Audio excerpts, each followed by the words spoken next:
भैया और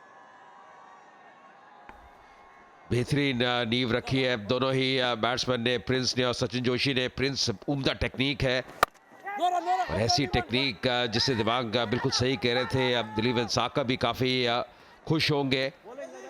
कर्नल के नाम से जाने जाते थे और हमेशा मुझे याद आता है जो लॉर्ड्स में उन्होंने शतक लगाए हैं। जब भी लॉर्ड्स गए हैं, जिस भी टूर पे गए हैं, 3 बार लगातार शतक लगाना लॉर्ड्स में मेक ऑफ क्रिकेट कहा जाता है। अपने आप में बहुत बड़ी उपलब्धि, वाकई में बहुत ही बड़ी उपलब्धि है और गर्व महसूस करता हूं जब किसी भारतीय का नाम लॉर्ड्स के जो वहां पर जो बोर्ड टंगा है वहां पर उनका नाम 3 बार आया है। 3 शतक जड़े थे उन्होंने वहां पर।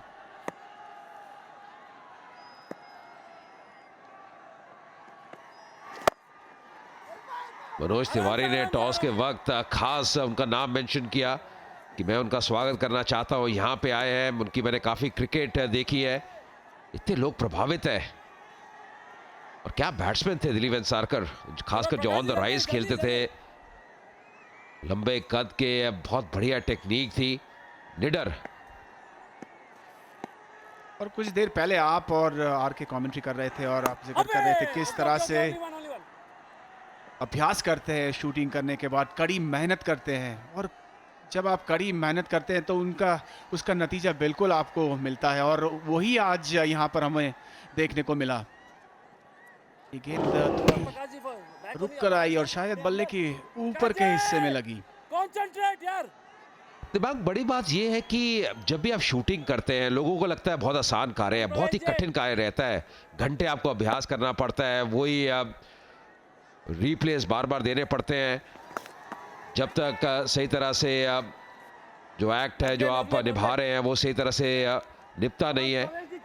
और उसके बाद वक्त निकालना, उस थकावट के बाद फिर अभ्यास करना, क्रिकेट खेलनी, अपने आप में एक बहुत बड़ी चीज है।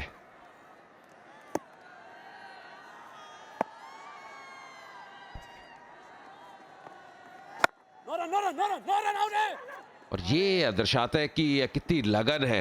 बेशक इनका प्रोफेशन, पहला प्रोफेशन एक्टिंग है, पर जो उन्होंने सिंसेरिटी से वर्क किया है, जो मेहनत की है क्रिकेट के प्रति, उसकी दाद देनी चाहिए।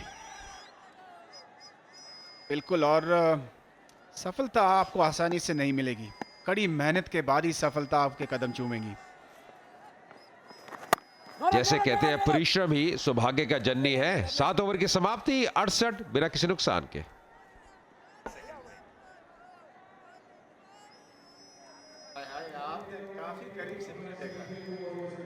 आप उनकी बात से सहमत हैं? ऐसे दिखता था वो, मुझे पता नहीं। एक बार होगा चाहिए।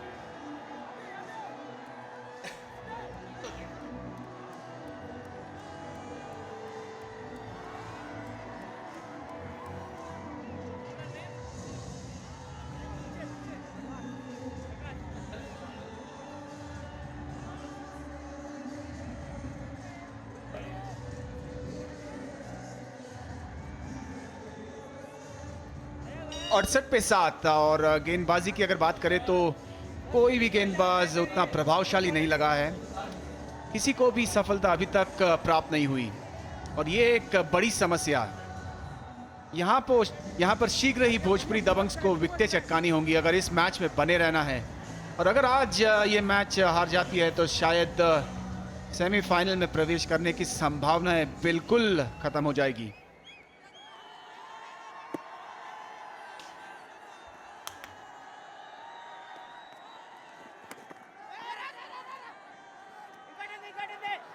और फिर से एक बार खराब फील्डिंग, ये एक बड़ी समस्या रही है। पूरी तरह से सुस्त लग रहे हैं यहाँ पर दबंग्स, फीके लग रहे हैं।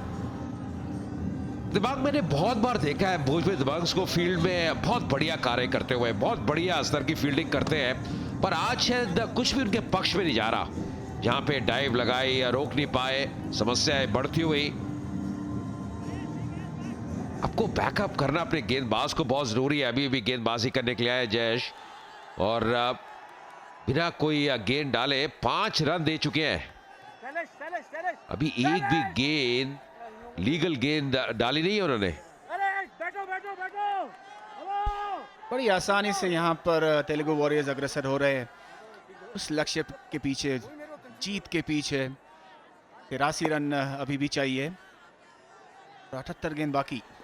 ओ बॉलिंग बॉलिंग बॉलिंग, इजी बहुत ही बढ़िया तालमेल।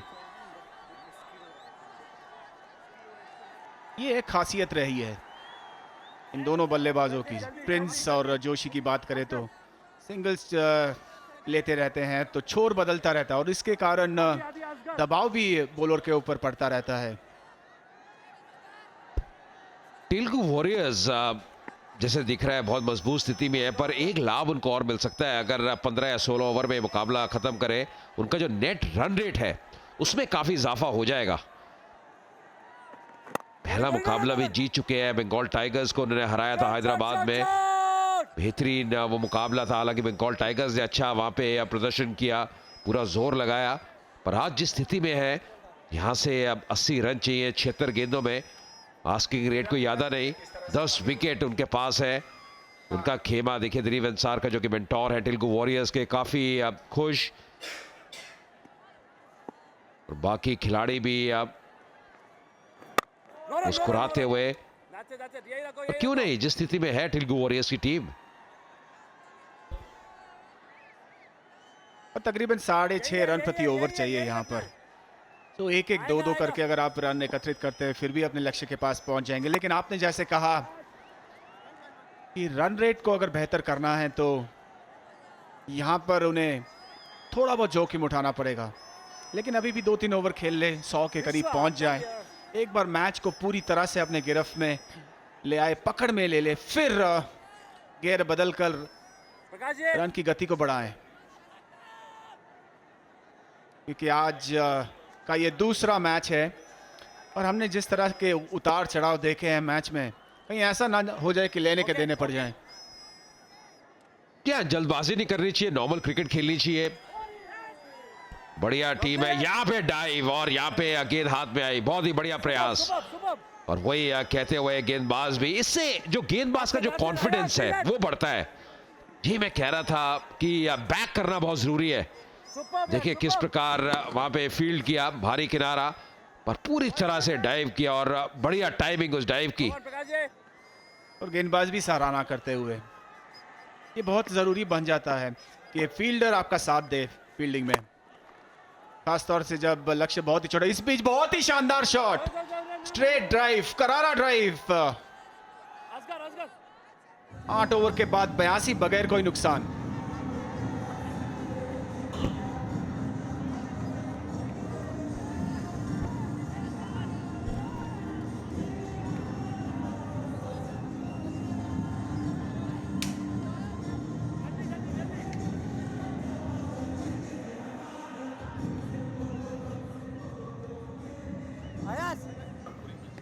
पीछे जा, लेफ्ट साइड ये साइड आ। हाँ ये साइड आ।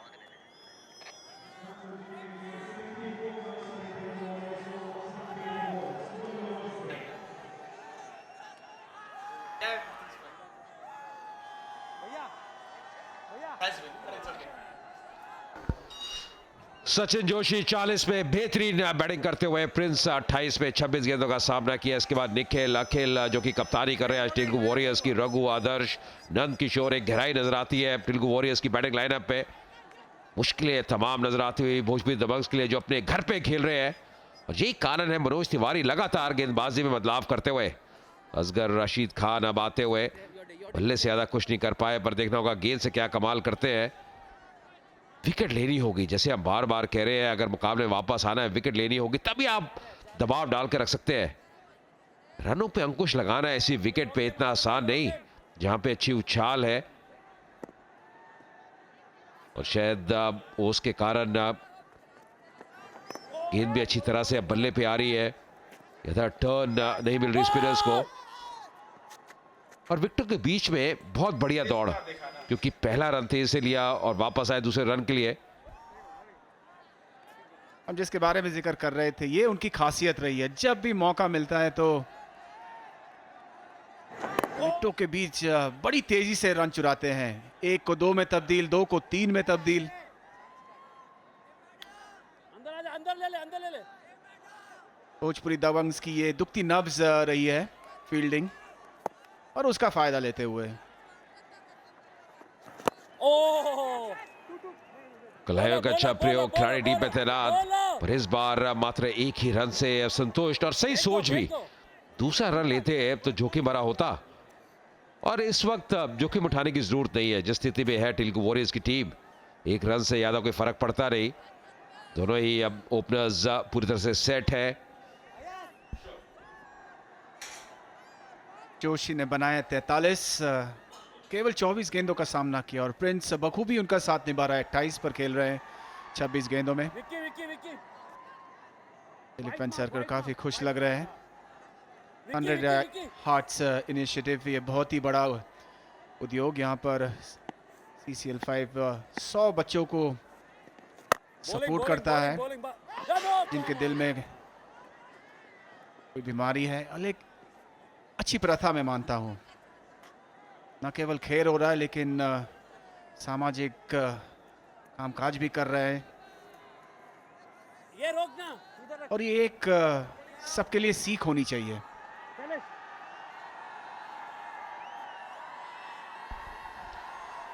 बिल्कुल, मुझे लगता है कि और लोग भी अगर ऐसी पहल करते हैं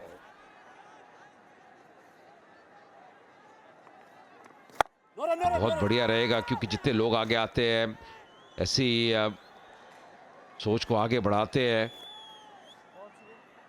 बहुत ही बढ़िया सोच है। क्योंकि ना केवल क्रिकेट है, यहाँ पे एंटरटेनमेंट है, पर ऐसी जो चीज़ें हैं ज़रूर अंडर प्रिविलेज्ड बच्चों के लिए बहुत बढ़िया रहती है, और जितनी उनको सपोर्ट मिले उतनी ही कम।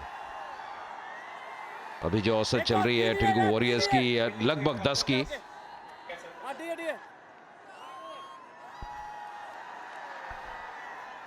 और फील्ड भी अगर आप देखेंगे, फील्डर जो 30 गज के दायरे के अंदर जो तैनात किए है वो काफी दूर है। फलस्वरूप देखिए आसानी से रन चुरा रहे हैं।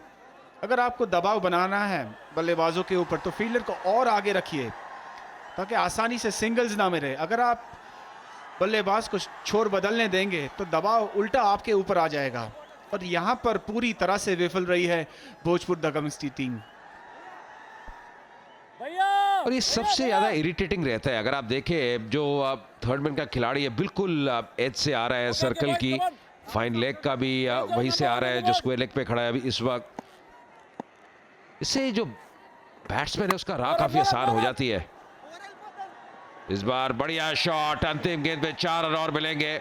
रन तेज से बढ़ते हुए 9 ओवर के बाद 91 बिना किसी नुकसान के।